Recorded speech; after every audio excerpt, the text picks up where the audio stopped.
মরে গেলেই সবকিছু শেষ হয়ে যায়, নাকি প্রশ্ন করা হবে, হিসাব নেওয়া হবে? নাস্তিকরা বলে থাকে মরে গেলে কবরে সবকিছু তার শেষ হয়ে যায়, কবরে মিশে যায়, তাহলে কিভাবে প্রশ্ন করা হবে? মুনকার নাকিরকে দেখি না, তাই আমরা মুনকার নাকিরকে বিশ্বাস করি না। আসসালামু আলাইকুম ওয়া রাহমাতুল্লাহি ওয়া বারাকাতুহু।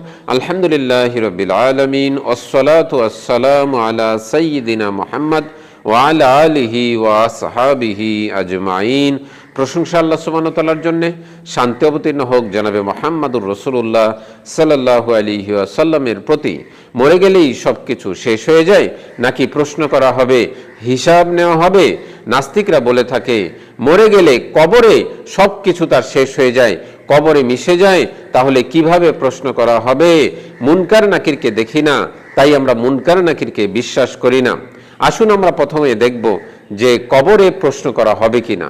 হাকিম হাদিস 107 বারা ইবনে আজেব রাদিয়াল্লাহু তাআলা আনহু থেকে বর্ণিত, রাসূল সাল্লাল্লাহু আলাইহি ওয়াসাল্লাম বলেছেন, কবরে মৃত ব্যক্তিকে যখন রাখা হয় তখন দুইজন ফেরেশতা তার কাছে চলে আসেন এবং তাকে উঠিয়ে বসানো হয়। তাকে প্রশ্ন করা হয়, মার রব্বুকা, তোমার রব কে ছিল? সে বলে, হাই হাই, আমি তো কিছুই জানি না। তাকে বলা হয়, মা দীনুকা, তোমার ধর্ম কি ছিল, দিন কি ছিল? তখন সে বলে, হায় হায়, আমি তো কিছুই জানি না।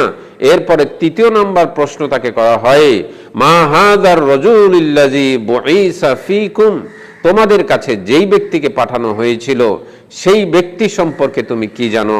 মুহাম্মদ সাল্লাল্লাহু আলাইহি ওয়াসাল্লাম সম্পর্কে জিজ্ঞাসা করা হবে, এই ব্যক্তি কে ছিল? আমরা এই হাদিস থেকে স্পষ্টভাবে জানতে পারলাম কবরে মৃত ব্যক্তিকে তিনটি প্রশ্ন করা হয় এবং এই তিনটি প্রশ্নের উত্তর তাকে দিতে হয়। কোনো ব্যক্তির যদি কবর না হয়, কেউ যদি পানিতে ডুবে মারা যায়, কোনো হিংস্র প্রাণীতে খেয়ে ফেলে অথবা আগুনে পুড়ে মারা যায়, তাহলে ওই ব্যক্তির কি প্রশ্ন করা হবে না? ওই ব্যক্তিকেও প্রশ্ন করা হবে। যে অবস্থায় মারা যাক তাকে সেই অবস্থায় প্রশ্ন করা হবে। উত্তর ভালো হলে তাকে শান্তিতে রাখা হবে, উত্তর যদি ভালো না হয় তাকে শাস্তি দেওয়া হবে। যে অবস্থায় মারা যাক সেই অবস্থায় তাকে প্রশ্ন করা হবে। কবরেই রাখতে হবে, কবরে রাখার পরেই প্রশ্ন করা হবে, এরকম শর্ত আল্লাহ সুবহানাহু ওয়া তাআলার কাছে নেই। নাস্তিকরা দাবি করে থাকে মুনকার নাকিরকে দেখা যায় না, তাই তাদেরকে বিশ্বাস করি না। রাসূল সাল্লাল্লাহু আলাইহি ওয়াসাল্লাম বলেছেন, তিরমিজির 1071 নম্বর হাদিস, ইউকালুল আহাদিহিমাল মুনকার ওয়াল আখারুন নাকির। তাদের দুইজনের নাম উল্লেখ করেছেন। এই দুইজন ফেরেশতা যারা কবরে প্রশ্ন করবে, তাদের একজনের নাম হচ্ছেন মুনকার এবং আরেকজনের নাম হচ্ছেন নাকির। এই মুনকার নাকির ফেরেশতা মানুষকে প্রশ্ন করবে কবরে।